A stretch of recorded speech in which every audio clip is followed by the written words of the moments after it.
जोहार, आप देख रहे हैं फास्ट ट्रैक न्यूज झारखंड, जो आपको रखे अपडेट। रांची समेत झारखंड के कई जिलों में पछुआ हवाओं से ठंड बढ़ गई है। तापमान में गिरावट दर्ज की गई है। कृषि विज्ञान केंद्र ने किसानों को फसलों को बचाने के लिए सिंचाई करने की सलाह दी है। बंगाल की खाड़ी में दबाव क्षेत्र बनने से चक्रवात की आशंका है, जिसका असर रांची में होने वाले क्रिकेट मैच पर पड़ सकता है। अगले 2 दिनों में तापमान में और गिरावट की संभावना है।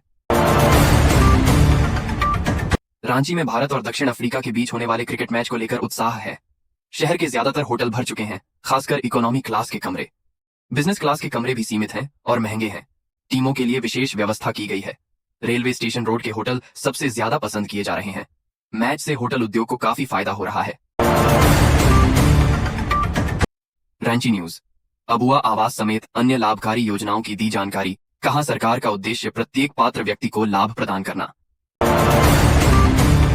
झारखंड हाई कोर्ट ने कफ सिरप की बिना पर्ची बिक्री पर रोक लगाकर एक महत्वपूर्ण फैसला सुनाया है। अदालत ने दवा दुकानों को डॉक्टर के पर्चे के बिना कफ सिरप बेचने पर सख्त कार्रवाई की चेतावनी दी है। इस कदम का उद्देश्य युवाओं में कफ सिरप के दुरुपयोग को रोकना है, जो नशे की लत का शिकार हो रहे हैं। धनबाद स्टेशन पर बंगाल के 30 छात्रों को संदेह के आधार पर रोका गया। पुलिस ने उनसे पूछताछ की और दस्तावेज जांचे। छात्रों के पास शैक्षणिक कार्यक्रम में भाग लेने के पर्याप्त कारण और दस्तावेज थे, जिसके बाद उन्हें छोड़ दिया गया। पुलिस ने यात्रियों की सुरक्षा सुनिश्चित करने की बात कही और संदिग्ध गतिविधियों पर नजर रखने की बात कही। जमशेदपुर के बिरसा नगर में निर्माणाधीन पीएम आवास के नीचे एक युवक का शव मिला, जिसकी पहचान विपद तरण पात्रा के रूप में हुई। मृतक के भाई ने हत्या का आरोप लगाया है। वहीं गम्हरिया में स्क्रैप विवाद में राजेश महापात्रा नामक युवक को गोली मार दी गई। पुलिस ने मामला दर्ज कर जांच शुरू कर दी है। फार्मा कंपनी से नशे की सप्लाई। 32,000 बोतल कोडीन कॉफ सिरप की अवैध बिक्री का खुलासा। बोकारो स्टील थाना में एफआईआर।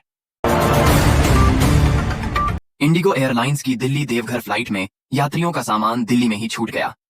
इस लापरवाही के कारण देवघर एयरपोर्ट पर यात्रियों ने जमकर हंगामा किया। यात्रियों ने इंडिगो के कर्मचारियों से शिकायत की, लेकिन कोई सुनवाई नहीं हुई। एयरलाइन की ओर से अभी तक कोई आधिकारिक बयान नहीं आया है। प्रधानमंत्री आवास योजना के अंतर्गत घर पाने की आशा में कई लोगों ने अपने गहने तक बेच दिए और कर्ज लिया, लेकिन उन्हें अभी तक घर नहीं मिल पाया है। प्रधानमंत्री आवास योजना में देरी और भ्रष्टाचार के आरोपों के कारण लाभार्थियों को निराशा का सामना करना पड़ रहा है। गरीबों का अपना घर का सपना अभी भी अधूरा है। देवघर में चोरों ने एक बलिदानी के घर में घुसकर वीरता मेडल और गहने चुरा लिए। ये घटना बलिदानी के सम्मान पर एक बड़ा आघात है। पुलिस मामले की जांच कर रही है और चोरों को पकड़ने का प्रयास कर रही है।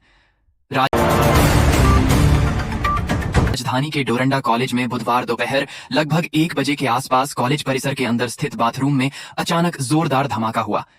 तेज आवाज सुनते ही पूरे परिसर में अफरा तफरी मच गई और छात्र छात्राओं के बीच दहशत फैल गई। जांच में सामने आया सुतली बम विस्फोट का मामला। विराट कोहली रांची पहुंच गए और रोहित शर्मा आज शाम आएंगे। वनडे से पहले टीम इंडिया के खिलाड़ी रांची में जुटने लगे। फैंस एयरपोर्ट पर उत्साहित दिखे। Ranchi ODI update. रांची 30 नवंबर को होने वाले भारत बनाम दक्षिण अफ्रीका वनडे मैच से पहले टीम इंडिया रांची में जुटने लगी है। धनबाद पुलिस ने बांग्लादेशी घुसपैठियों के लिए फर्जी आधार बनवाने वाले चंदन को गिरफ्तार किया। आरोपी के पास से बांग्लादेशी सिम और कई संदिग्ध दस्तावेज मिले। रांची में पछुआ हवाओं से ठंड बढ़ी। न्यूनतम तापमान 11.1 डिग्री पर आ गया। अगले 2 दिनों में 2 डिग्री और गिरावट की संभावना। 30 नवंबर के मैच पर होगा असर। धनबाद में संविधान दिवस पर कांग्रेस में फूट नजर आई। जिला कांग्रेस कमेटी और अनुसूचित जाति विभाग ने अलग अलग कार्यक्रम आयोजित किए, जिसमें संविधान की रक्षा और लोकतंत्र के खतरे पर बात हुई।